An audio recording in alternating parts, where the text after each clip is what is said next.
Thursday, October 10th, 2019. Austin's sky cracked open like someone had unzipped a gray curtain and let a river tumble out.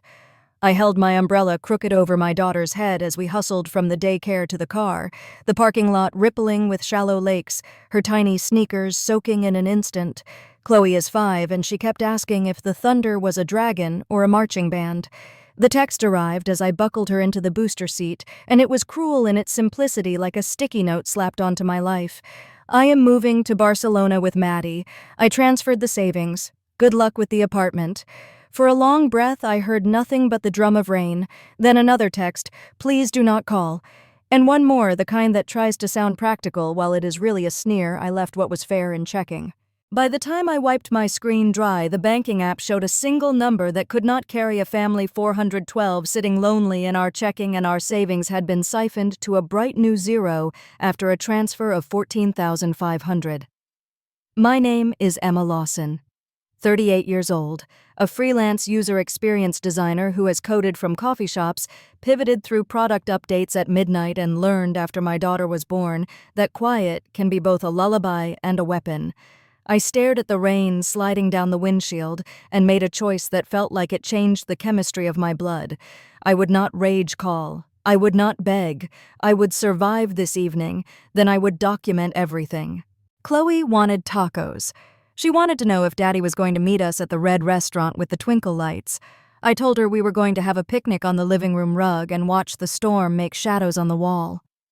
I kept my voice even, the way you speak to a skittish animal, not because she is fragile, but because I was. The landlord's email pinged my inbox before we reached the highway, a polite automated reminder that $2,400 was due in 4 days. The date stared like a dare. In the rearview mirror, firework memories of July 4th flickered my mother-in-law Susan, lifting a plastic flute of champagne and saying that women like me should be grateful anyone keeps us around. I tucked that into my pocket.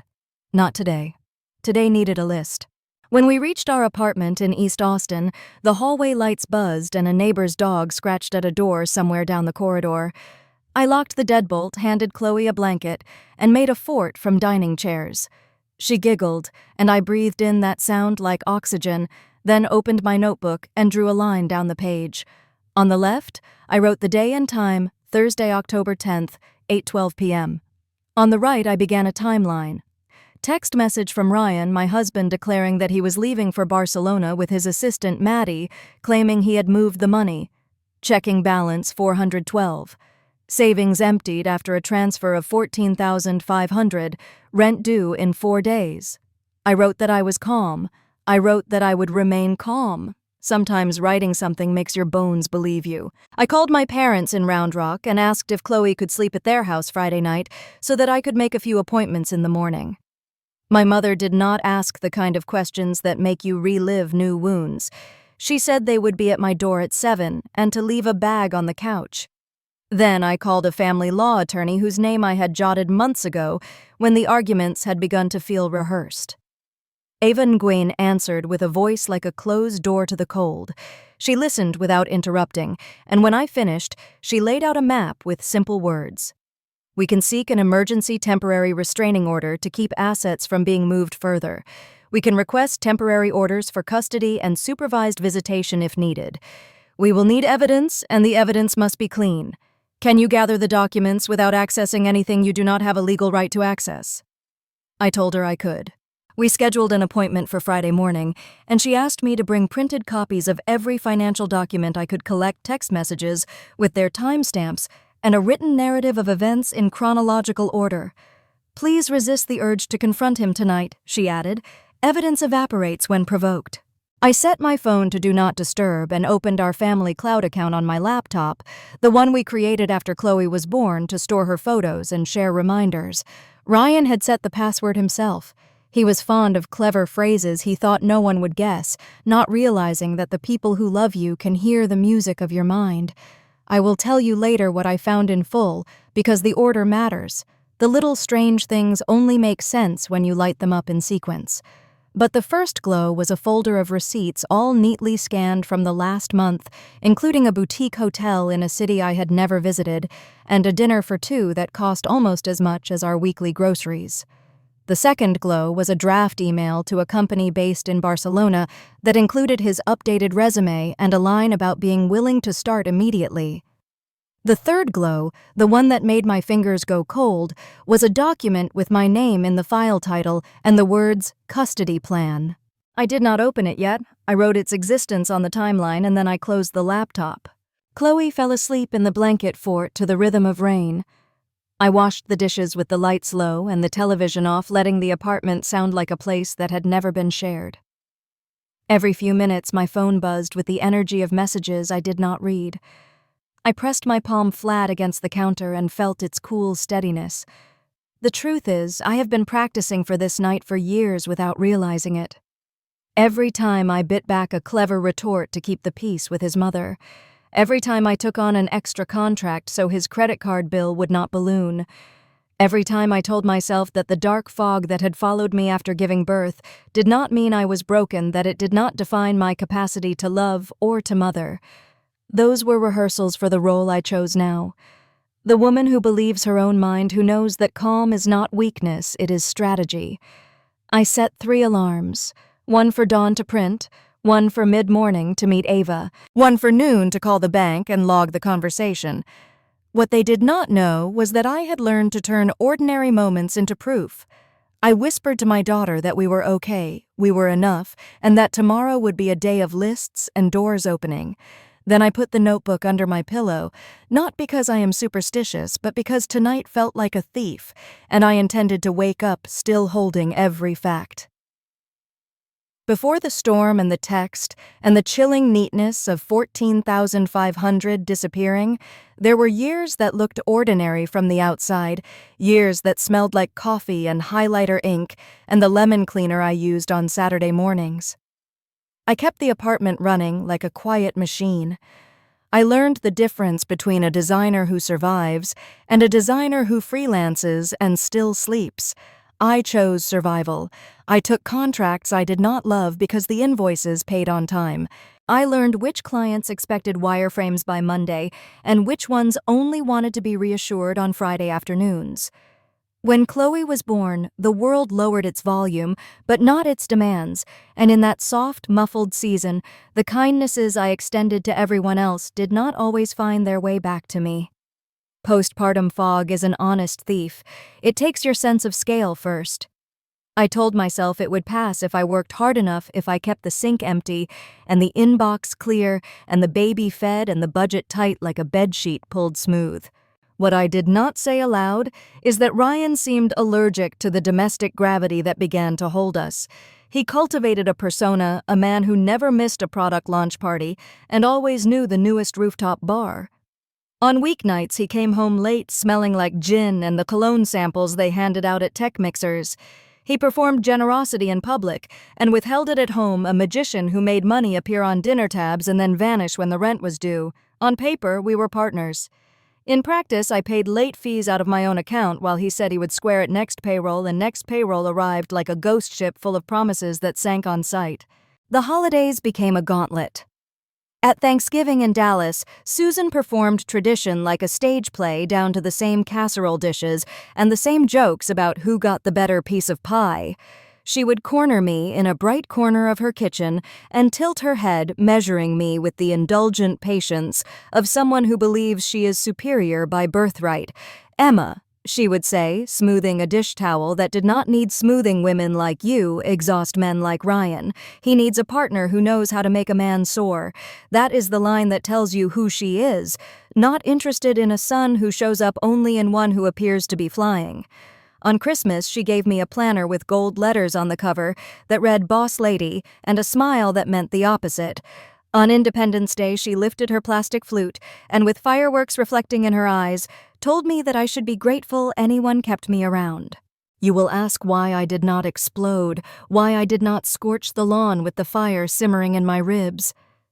Quiet kept my daughter's world intact. Quiet meant the baby napped. Quiet meant the neighbors did not hear. Quiet meant I could keep walking toward the door I would eventually open. In Austin, my work blossomed even when my marriage did not. I met other designers at meetups, sketched wireframes on napkins at a coffee shop where the barista drew hearts in foam-pitched prototypes during South by Southwest seasons when the city throbbed with possibility. I built a small reputation for calm in chaos. If a product manager panicked, I did not. If a feature ballooned, I cut it down with a smile. Clients began to tell each other that I could take a vague dream and show them where to click. But in the margins of that progress, the ledger of home tilted toward me. Groceries rent the dull, regular bills that measure a life, those landed in my lap, with the regularity of tide. When Ryan insisted on a credit card to build points, I watched the monthly statements come in like weather reports from a climate I did not live in, craft cocktails, boutique hotels, new sneakers that looked like spaceships. He said networking, the way some men say prayer. I want to be fair. There were Tuesdays when he was nice to me. There were mornings when he made pancakes and narrated the flipping like a cooking show to make Chloe laugh. But those bright specks do not average out the long gray. And there was the fog I mentioned, the heavy blanket the mind can wear after birth. Postpartum, Susan would say, with an airy wave, is just a label some women hide behind. She said it once while handing me a glass of water I did not ask for, like she was offering me my own weakness. That was not the most poisonous thing. The most poisonous thing was the look Ryan adopted afterward, half pity and half strategy, as if a diagnosable sadness could be filed in his mental folder called leverage. I would only understand the full shape of that later when I saw a file with my name and the words custody plan tucked beside job documents he had polished like silver. The first time I felt the earth tilt, not enough to throw me, but enough to set a new wobble, was a spring evening when I noticed a pattern in his stories about work. The details kept shifting. A meeting that had been on Tuesday migrated to Wednesday. A travel date that had been firm became fluid. I told myself that startups blur weeks, and that memory is a soft instrument. I remind you I was practicing quiet then, even in the privacy of my own head. But a month later at a barbecue for a friend's promotion, someone from Ryan's office asked him how it felt to be on the other side. The other side of what I asked. Of the resignation, he said, then looked at me, and I felt the whole lawn hush. I laughed it off and asked about the brisket. I took a photo of Chloe in a red plastic chair and told myself I had misheard. You cannot tuck a sentence like that away forever. Later, when Evan would send me a chain of internal messages, I would see the date stamped slowly into the timeline his resignation submitted 2 weeks before the night of the text that detonated my kitchen. Back then in the spring haze, I only felt a cool draft and told myself it was the air conditioner kicking on. I am telling you this because quiet revenge does not spring from nowhere. It grows in the places where you learn to hold your breath. It forms when you turn a dozen tiny humiliations into a ledger and then into a plan. Every time I covered a bill and he forgot to say thank you, I learned how to make money appear without noise. Every time Susan dismissed my fog as performance, I learned how to make pain into data that could stand up in court. When the night came and the text hit and the rain drilled the city, I did not become calm by accident. I harvested it from these years. And yes, there is one more thing I have not told you yet, because it belongs to the moment when it will hurt them most. The day I discovered where the Barcelona deposit came from, I did not scream. I made a copy. I put it in a folder called Winter, because winter teaches you which trees are alive by watching which ones bend. Morning Friday, October 11th, 2019. The storm had wrung itself out and left the city rinsed and glistening. I woke before Chloe slid the notebook from under my pillow and read the timeline like a weather map. I brewed coffee, the cheap kind that tastes like Resolve, and printed screen captures until the stack on the table looked like a paper spine. At 7 exactly, my parents knocked.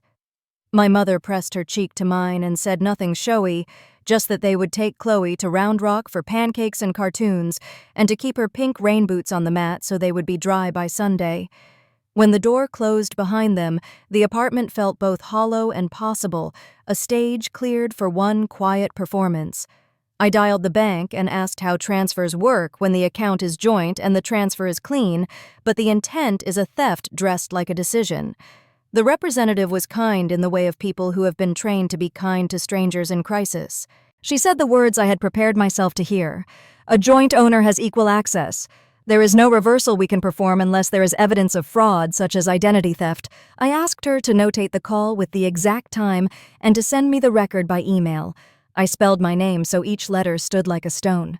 14,500, I said out loud, as if I could conjure it back with syllables. Next, I called the landlord and explained that rent 2,400 due in 4 days would be paid, but that I needed a written copy of the late fee schedule and the grace period clause. He sounded surprised that I was both polite and prepared, as if the two rarely travel together. He sent a neat document within minutes. I printed it, highlighted the parts that mattered, and added a line to my timeline: landlord notified, late fee documented, intent to pay affirmed. I then opened the banking app to look again at the transaction history, and that is when I noticed a memo I had missed the night before, because panic makes bad light. A peer-to-peer transfer from Susan weeks earlier, labeled with a gleeful little note, "Thanks for the Barcelona deposit, Mom." I sat back and let my chest go cold. It is one thing to suspect that a person has their hands on the strings. It is another to find the knot tied in their handwriting. I took a photo of the memo and dropped it into a folder titled Autumn, then wrote one sentence in my notebook that steadied me like a handrail: "Do not chase them, build the case." At 9, Olivia tapped my door with a paper cup in hand and a look that said she had decided we were friends. She is the kind of neighbor who knows everyone's dog names and remembers the birthdays of people she met once in an elevator. She offered coffee and a joke about the storm, then lowered her voice. "Our building has hallway cameras managed by the Homeowners Association," she said. "If you ever need to check who came by your door, the association keeps footage for a set number of days." I told her that was interesting and that I might need help requesting it. She nodded like she had already decided to help. She studied the stack of printouts on my table and did not ask nosy questions. She asked strategic ones. "Do you need a ride to the courthouse later? Do you want me to bring in your packages so they do not sit outside?" The kindness made acid rise to my throat, not because it hurt, but because it softened something hard in me and reminded me I was still a person whose neighbors would look her in the eye. The phone lit with a message from a number I did not recognize. It was Evan, a colleague of Ryan's who had always been vaguely kind at barbecues in that thoughtful way of people who do not need to be the main character. He wrote, "There is something you need to see. Download the company chat history for the last month before the admin closes his access." He attached a short set of instructions as if he knew he was speaking to someone who is calm in a storm. I followed them and watched a file fill with lines of digital small talk and then more serious planning. Threads where Ryan spoke in the bright, confident sentences he uses when he is angling for applause. A screenshot of his resignation acceptance dated 2 weeks before last night's text. I printed that page and circled the date in pen.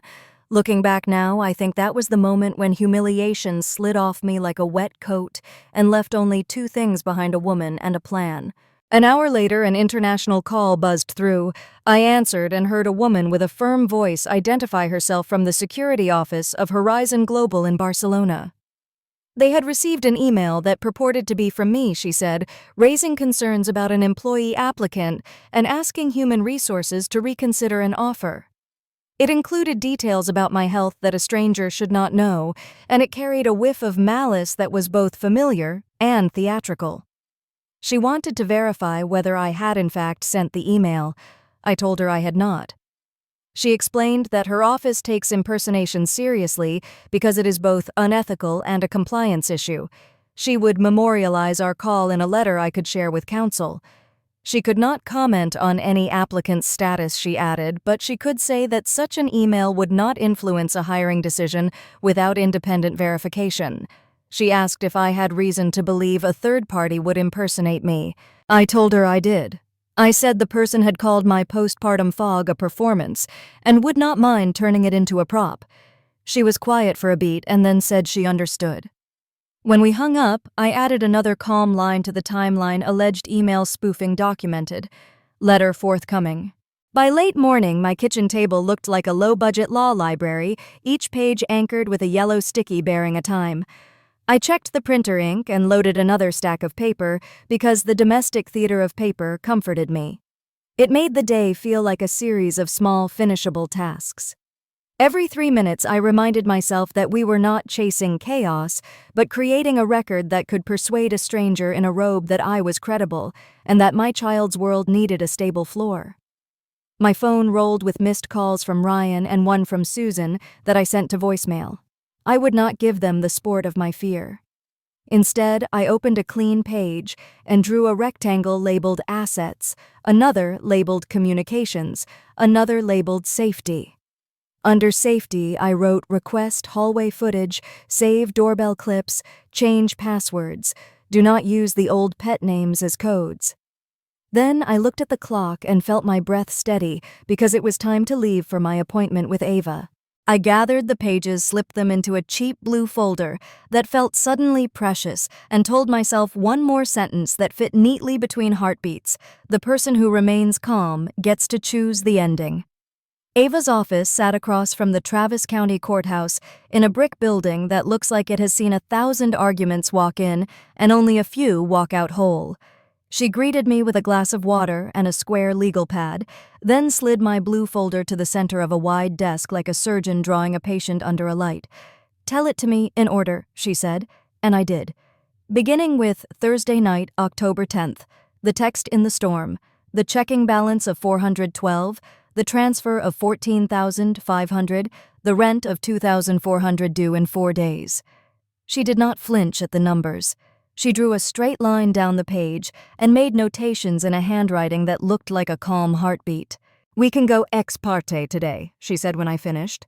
"An emergency temporary restraining order to keep assets from disappearing, a hearing for temporary orders within 14 days, supervised visitation if the facts support it, a discovery plan and a forensic accounting for anything that smells like a shell game.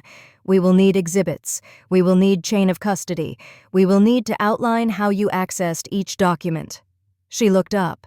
"Can you swear under oath that everything you accessed was already shared with you or stored in a shared family account?" "Yes," I said. "We set up the family cloud after our daughter was born. He created the password. I have used it for years for photos and reminders. The documents were there." "Good," she said. "Write that sentence in your affidavit exactly." I began laying the pages out, the bank history, the landlord's fee schedule, the human resources security officer's call notes, the peer-to-peer memo that read, "Thanks for the Barcelona deposit, Mom." Ava marked each item with a sticker tab and a letter. "Item A is the bank record," she said. "Item B is the landlord document. Item C is the letter we will request from the company in Barcelona memorializing the impersonation report. Item D is the transfer memo from his mother. We will add timestamps to each, and we will staple a simple narrative that walks a judge through the week like stepping stones." She paused over the printed page from the company chat export that showed his resignation acceptance dated 2 weeks before the night he detonated our kitchen. She circled the date and drew a line from it to the words intent and premeditation. "This matters," she said softly. "It turns drama into design." I told her there was one more thing I had not opened yet because I wanted a witness. I slid the laptop forward and navigated to the family cloud storage. The folder labeled Documents held a file with my name stitched to the words Custody Plan. My finger hovered over the trackpad the way a person hovers over a bruise they know will hurt when touched. "Open it," Ava said, and the document bloomed across the screen. The first page quoted phrases about postpartum depression with the cold grammar of a brochure, as if sorrow could be reduced to bullet points, as if the truth of my body belonged in his sales pitch. The second page alleged that I had once forgotten to pick up milk, that I had cried in a grocery store aisle, that I sometimes worked until midnight and therefore may be overwhelmed. The third page proposed that he should have sole decision-making authority, that visits with my daughter be supervised, and that relocation out of state should be considered because his career trajectory required international flexibility. The fourth page contained a list of talking points, and this is where the mask slipped a line, said in clumsy wording, "Make sure to mention that she could not handle rent without me." Another line suggested if she misses a payment document, it immediately as evidence of instability. And then the last note, the one that made my jaw go tight, was this leverage mother's testimony regarding her mental health episode. Ava did not say anything for a few seconds. She scrolled back to the top and checked the document properties. Creation date last month, she murmured. Edited this week, saved under his username. She took a breath and looked at me. We will attach this. We will also attach your therapist's letter stating that postpartum mood symptoms are treatable and that you sought help, complied with care, and are a stable, loving parent. We will not let them turn your healing into a weapon. Can we serve him at the airport if he comes back? I asked, and Ava nodded. If we know the flight, yes. Do you have any itinerary? I hesitated, then clicked into another folder of travel confirmations and clicked the most recent ticket change. A one-way booking, Austin to Barcelona, then a cancellation, then a new hold for a return to Austin in 3 days for a supposed final belongings pickup.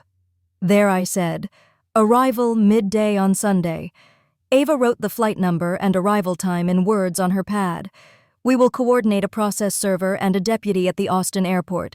No dramatics, just a clean handoff of papers. After that, if he violates any of the temporary orders, we will consider contempt. She drafted the affidavit while I spoke, asking me to repeat key phrases so she could set them down with the precision of a clockmaker. She had me sign each page and initial each tabbed exhibit. She printed a proposed order and a cover letter for the court, then called her runner to file before lunch. While we waited, she had me email the Homeowners Association to preserve hallway camera footage from the week and export my doorbell clips. Use the words preserve and do not overwrite, she coached. Give them the dates and the hour range. She dictated a short pointed request that sounded like armor. I sent it and copied her. My phone buzzed across the desk with a blocked number. I let it go to voicemail and texted my parents that we were on track and to give Chloe an extra pancake and tell her that the storm had washed the tree leaves clean. Then I did something small but important. I changed the passwords on every account he could reach. I stopped using the pet name he had once turned into a pin. I set up a new email just for legal matters and gave it to Ava and no one else. Quiet revenge is not a flaming speech. It is a dozen calm switches flipped in a row. Ava's runner returned with a stamped copy. The judge had signed the emergency temporary restraining order and set a hearing date for temporary orders in exactly 14 days. My breath left me and returned, changed. Ava smiled, not the gloating kind, the steady kind, and handed me the order like a passport to a country where my daughter and I could rest. Next, she said we ask the court for disclosure of all accounts domestic and international, and we send a preservation letter to the company in Barcelona. She paused. This is important. Do not respond to his taunts. Do not give him a scene to perform. Let the paper and the dates do the talking. I nodded and slid the order into the blue folder. When I stood to leave, the blocked number called again. I almost ignored it, then answered and heard a voice I recognized but had never heard tremble. Emma Maddie whispered, I need help. I will tell you everything if you can promise I will not be destroyed. Please. I looked at Ava, who was already reaching for a fresh pad. The next breadcrumb had found me. Maddie's voice on the line had the paper-thin flutter of someone who just realized the floor beneath her is not wood, but ice.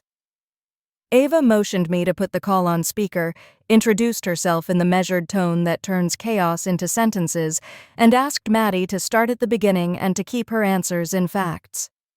I want protection, Maddie said. Not from the law, I know you are not prosecutors, but from whatever civil nightmare he and his mother will try to make me into. I will give you everything if you can promise not to sue me. Ava did not soften. We can offer you a cooperation letter. She said, a signed promise that my client will not pursue civil claims against you if you provide full disclosure. It does not bind the state. It does not protect you if you lie. If you agree, we will need a sworn declaration, full message exports, and any banking records that touch this. Maddie exhaled like she had been holding her breath all week and said 2 words that widened the room. There's more. We met that afternoon in the conference room with blinds half drawn. The Texas light sliced into polite stripes on the table. Maddie arrived in a jacket that tried to look adult and shoes that whispered receptionist. She set her phone down like it weighed a stone. He promised Barcelona would be a reset, she said, eyes fixed on the glass of water. He told me Susan would float the deposit and that the rest of the money would come from a savings transfer that was technically his. He said you used your sadness after the baby as a weapon to control him. He said human resources would be thrilled to have a decisive leader with no drama. She was speaking in the rhythm people adopt when they try to make their past selves sound reasonable. Ava slid the cooperation letter across the table, and Maddie signed with a hand that trembled only once. "Give us the spine," Ava said.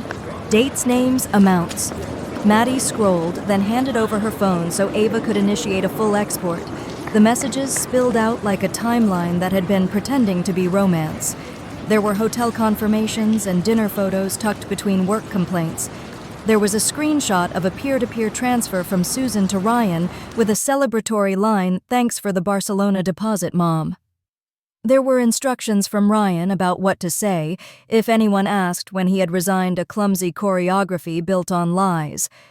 And then came the blunt geometry of money. He asked me to help open an account, Maddie said, in a place he called safe from American noise. He said it would be temporary just for moving funds. It was in Liechtenstein. He kept the balance just under 200,000 to avoid attention. He joked that he was too small to fail. She closed her eyes. He said your name the way people say a weather system. He said once you broke, he would get custody because you worked too much and cried in grocery stores. There is a particular chill that enters your bones when you hear your private pain quoted back as an instrument. I steepled my hands to keep them from shaking. Ava marked the printouts with letters. Item E, message export. Item F, the lie about resignation dates. Item G, the hateful phrase about my fog cheapened into a strategy. We will need account identifiers for the international bank, Ava said. Maddie nodded and slid a neat paper across the table, a photocopy of a letterhead with a string of numbers and a login portal that looked like the calm face of a storm. He had me scan this at work because our office printer makes cleaner PDFs, she whispered. I told myself I was doing administrative tasks. I told myself I was helping a man I loved become the best version of himself. She wiped at one eye and left her makeup undisturbed. I told myself a lot of things. But the story was not only numbers, it was also keys and doors. While Maddie answered in paragraphs, Ava forwarded Olivia's message about the homeowners association. Within an hour, we had a reply from the building manager confirming that hallway footage for the week could be preserved upon written request from a resident. Ava dictated the request in that crisp cadence that sounds like a metronome preserve, and do not overwrite the following dates and hours. Provide a chain of custody log for any copy produced.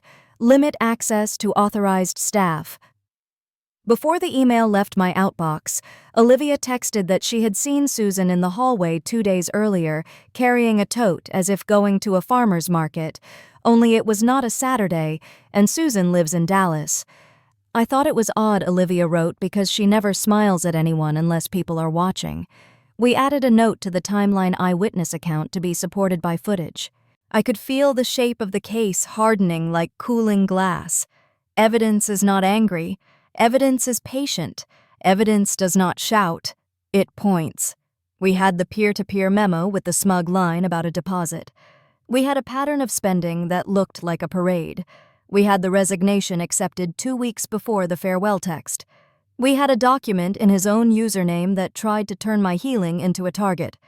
And now we had a witness willing to testify that the assistant received instructions and payments, plus an international account that glittered like a lure just below the waterline. The funny thing is that when people believe they are smarter than you, they leave trails like confetti. Ryan sprinkled his genius across servers and thought he was making it rain. Ava tipped her chin toward me. One more thread, she said. Your doorbell. I opened the app and scrubbed back through the week, the thumbnails flicking past like postcards.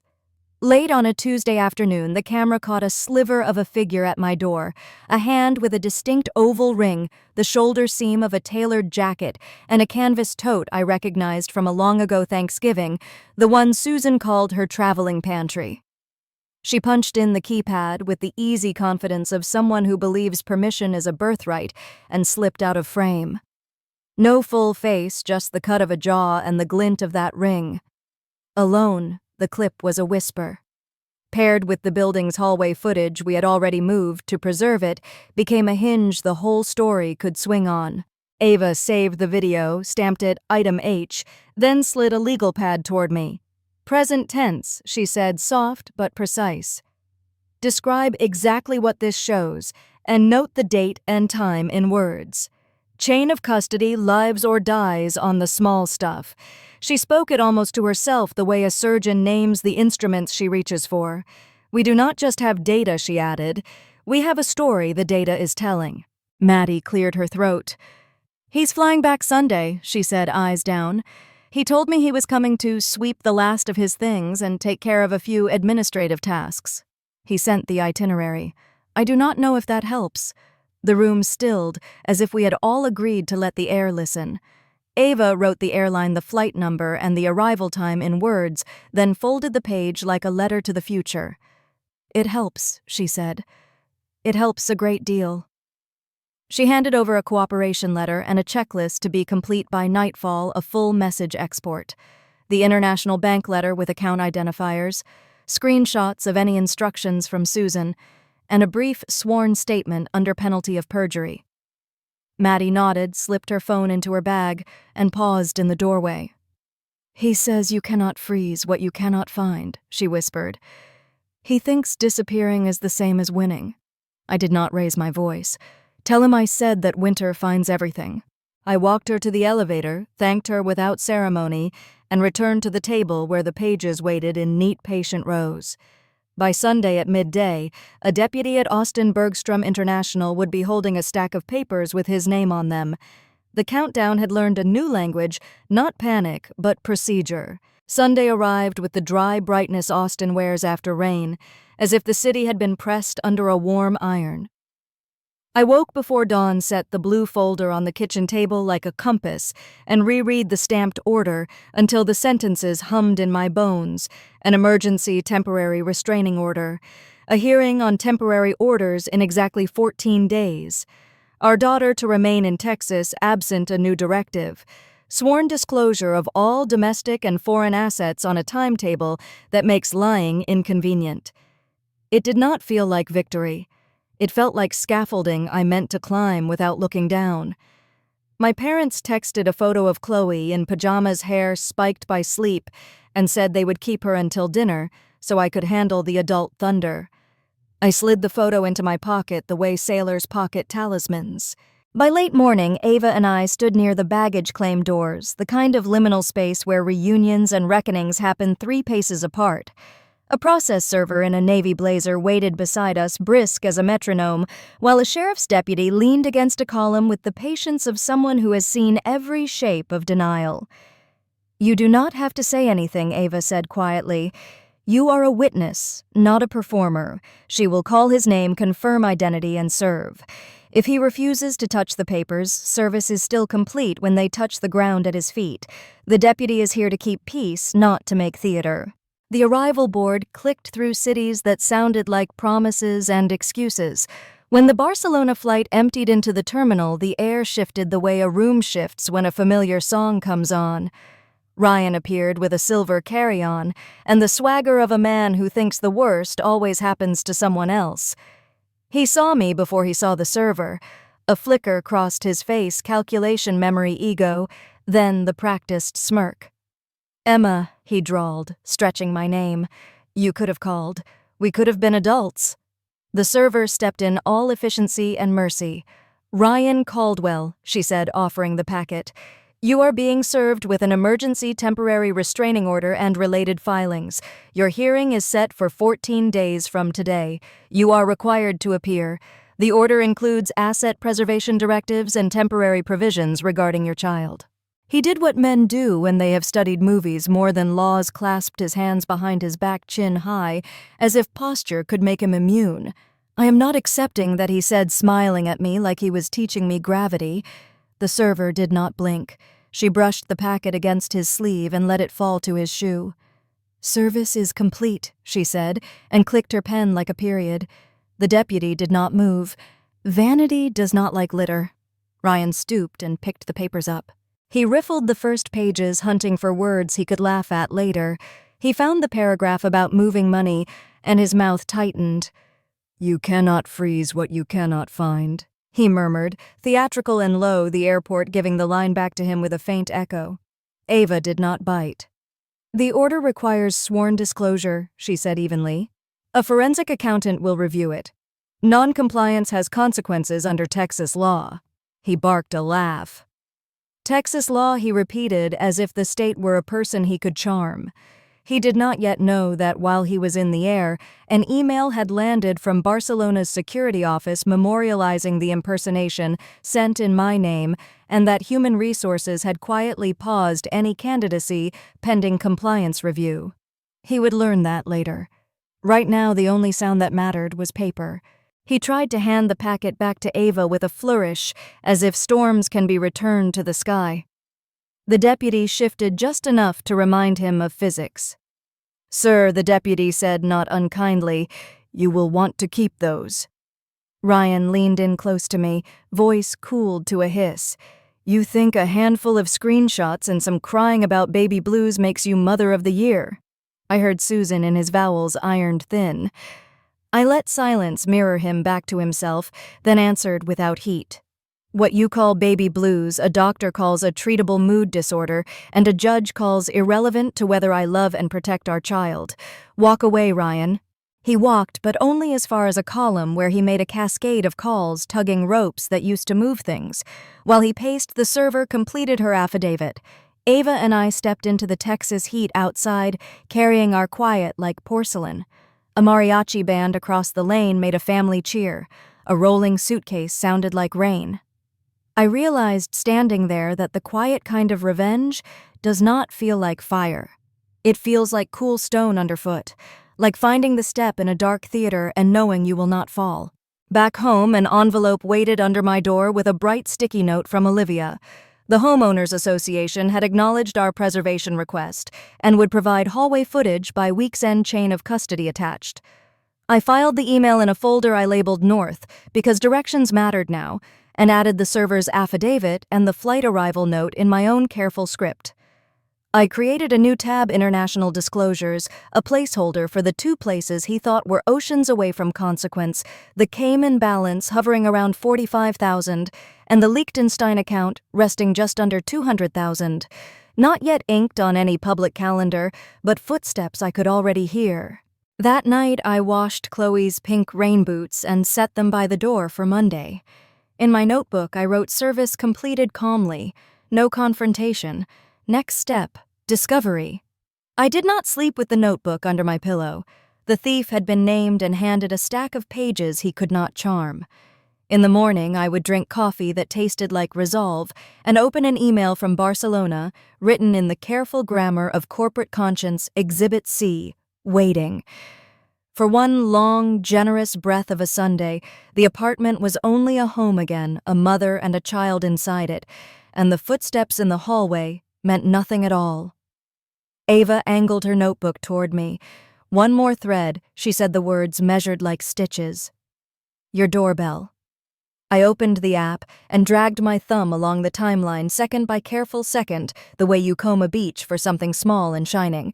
The week unfurled in silent thumbnails, delivery drivers with tired shoulders, a neighbor's kid in dinosaur pajamas, a mail carrier's quick wave. Then, late Tuesday afternoon, the picture snagged on certainty. A shoulder entered the frame crisp at the seam. A hand flashed once, and on the index finger, a signet ring picked up a square of light like a signal flare. The tote swung into view next canvas, and smug, the exact bag Susan bragged about at Thanksgiving as her traveling pantry, as if generosity were a brand she could unbox. My keypad woke with a soft blink. The fingers moved without hesitation, tapping the code with the untroubled entitlement of someone who believes permission is for other people. The door opened just out of frame. She stepped through the border like the camera owed her an apology. We watched the clip twice more in silence. It did not show a face, but it did not need one. There was the ring, the tote, the shoulder seam, the hour stamped in the corner, the angle of a jaw that could sand wood if you let it. Layered with the hallway footage we had already requested from the Homeowners Association, this was no longer a hunch dressed as paranoia. It was a hinge the story could swing on. Ava downloaded the file and named it Item H with the same neat gravity she used for every exhibit, then slid a legal pad toward me. Present tense, she said, "Not unkind. Write what the camera shows and nothing else. Time, date. What the keypad does, what the hand does. Chain of custody is a bridge. We build it as we cross." I wrote in block letters, keeping my verbs. In the now, a shoulder appears. A ring catches light. The tote swings, the keypad beeps. The code accepts, the door opens. The figure exits frame.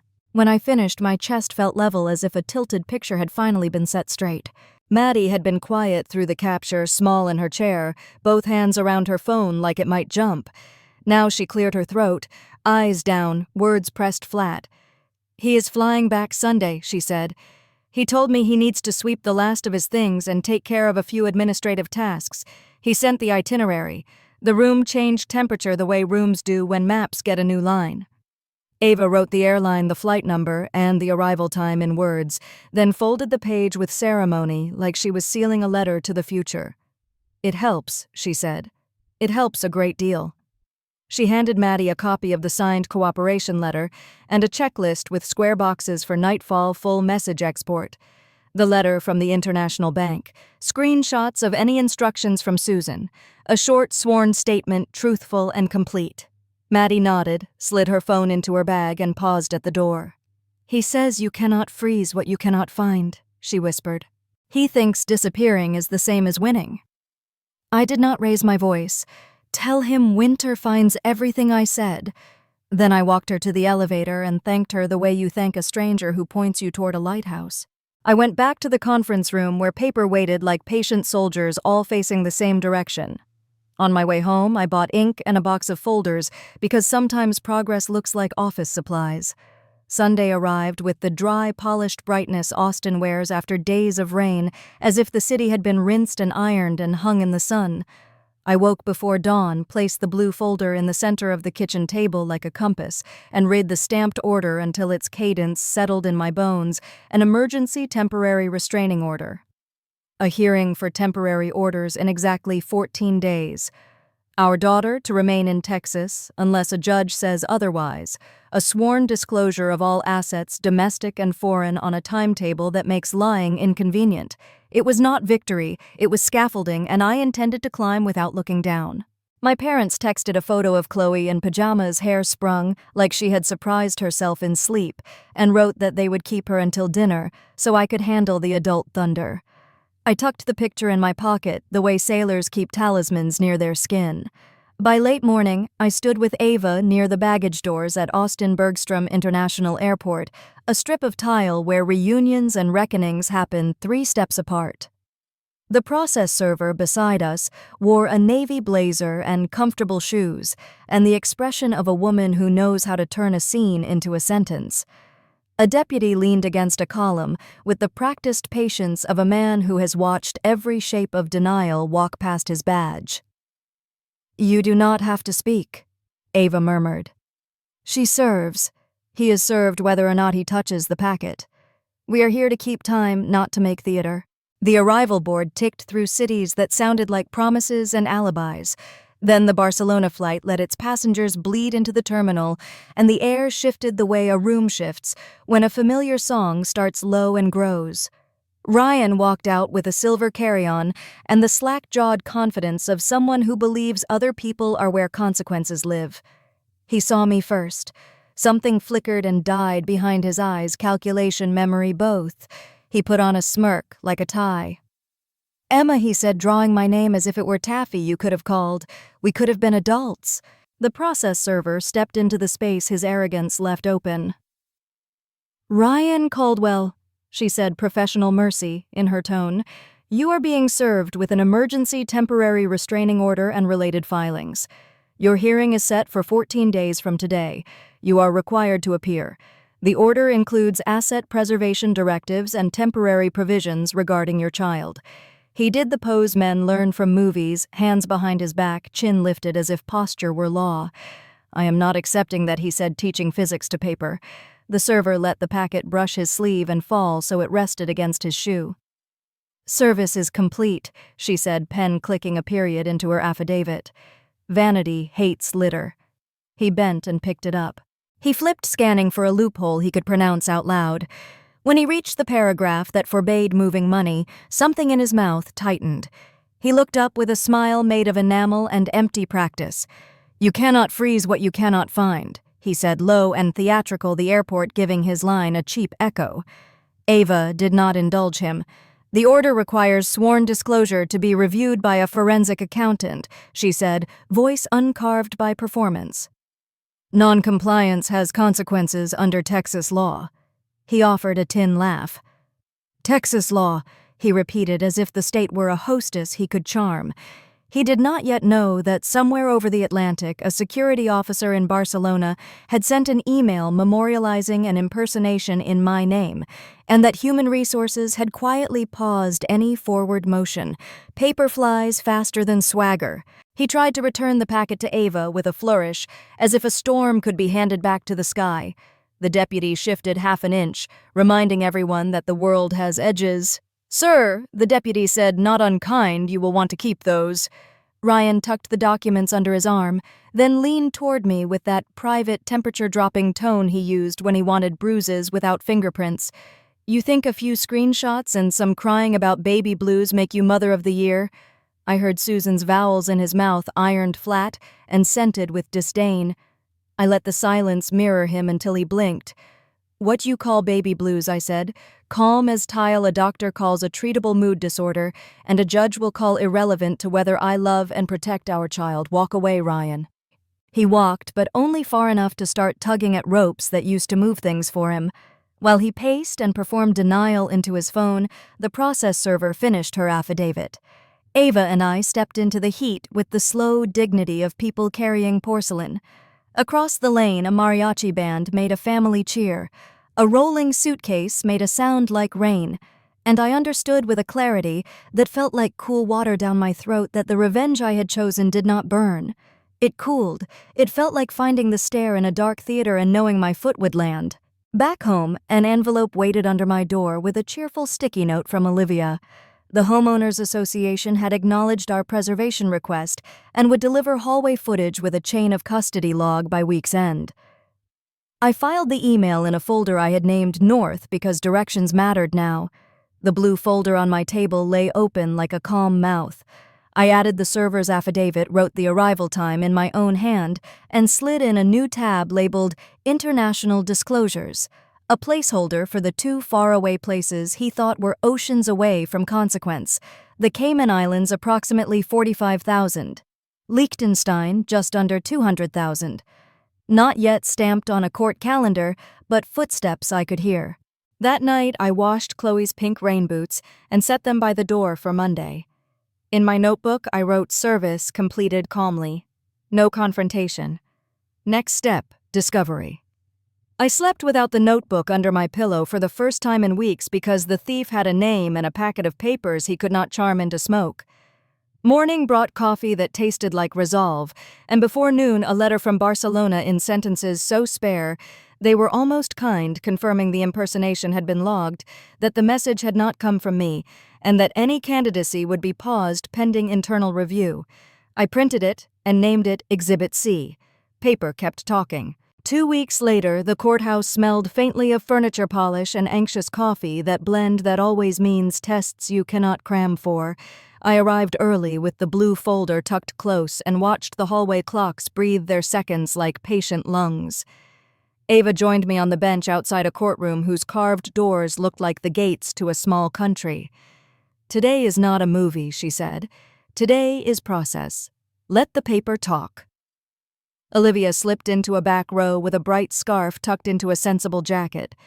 My parents took Chloe to feed ducks stale bread. When the bailiff called our case, I stood a simple verb carrying the weight of a life. The judge was a woman with steel-gray hair and a gaze that made even the wood behave. "We are here on temporary orders," she said. "An emergency restraining order is in place." "Counsel appearances," Ava introduced us. Ryan's lawyer, tie-like static, announced himself and gestured at his client, who sat straight-backed and charming in the way of men who confuse likability with credibility. Susan settled behind him, posture, carved mouth already shaped around an invisible, "I told you so." The judge set rules, no interruptions, no grandstanding exhibits by letter, objections brief. "Proceed," she said to Ava, and the room tightened a notch. Ava laid track. Item A, the bank record showing the transfer of $14,500 out of joint savings. Item B, the landlord's document establishing rent of $2,400 and the late fee schedule. Item C, the letter from the Barcelona security office memorializing an impersonation report and confirming the email was not mine. Item D, the peer-to-peer memo from Susan to Ryan chirping about a Barcelona deposit. Item E, the export of company messages showing his resignation acceptance 2 weeks before the night he announced an emergency. Item F, the shared family cloud document bearing my name and the words custody plan saved under his username with talking points that turned my treated postpartum symptoms into a tool. Item G, the doorbell clip, the preservation letter from the building, and Olivia ready to testify about a Tuesday tote and a code punched like a birthright. Each page had a date, an hour, a pulse. Ryan's attorney tried to perfume the air with apologious ambition, international opportunity, a wife allegedly remaking emotion into strategy. Postpartum, he said, as if the word itself were a trapdoor beneath my feet. Objection to characterizing medical history without foundation, Ava said, not raising her voice. Sustained, the judge answered, pen moving. Counsel, stay with facts. When the lawyer pointed at item F and called it concern for the child, the judge's eyebrow lifted a fraction. This document, she said evenly, instructs a parent to weaponize a spouse's treated mood disorder and to document late rent as proof of unfitness. The court notices the choice of language. She turned to Ryan with the clinical kindness of a surgeon. Sir, why was your resignation accepted 2 weeks before your text announcing an emergency departure? He smiled with genial bafflement, a man caught with a hand on the doorknob. It was exploratory, he said. The startup was restructuring. My wife overreacted and turned a pivot into drama. The judge did not blink. Yet the email to the foreign company contains an immediately available start date, she said, tapping item C. And this court has a memo from your mother referencing a deposit for an overseas apartment. How do you reconcile an exploratory pivot with a signed lease and a one-way ticket? His jaw flexed. We were testing possibilities, he said, and then because old lines die hard, he added, you cannot freeze what you cannot find. The judge's pen paused as if even ink has limits. Sir, she said, voice flat, as the bench, this court can freeze what it can order, and it can order what it has jurisdiction over. It can also draw adverse inferences when disclosure is incomplete. Ava called Olivia not to dramatize but to anchor. Olivia testified the way good neighbors bake plain, nourishing, impossible to argue with. Tuesday afternoon. A tote she had seen before. The keypad beeping, yes. No embroidery. Ava played the doorbell clip. A shoulder, a ring, a code punched with entitlement. The judge asked Susan to stand. Were you at the petitioner's home that day? Susan arranged innocence on her face like a scarf. I was dropping off a casserole, she said. Emma forgets to feed herself. The judge's look could have sanded a table smooth. You chose a weekday afternoon without a scheduled visit and entered with a code, she said. Do you have written permission? Susan lifted her chin. Family does not need permission. The judge made a small note. Families often do, she said. Ava closed like a blade sliding home. She filed my therapist's letter, symptoms after birth treated and managed, care sought and followed, parenting steady and loving. We will not let healing be mistaken for harm, she said. The judge ruled from the bench. Temporary primary custody to me. Supervised visitation for him at a neutral center. Emergency asset restraints remain. A sworn financial disclosure due within 10 days, including any interests in the Cayman Islands and Liechtenstein, with a clear warning that failure to disclose fully may invite contempt.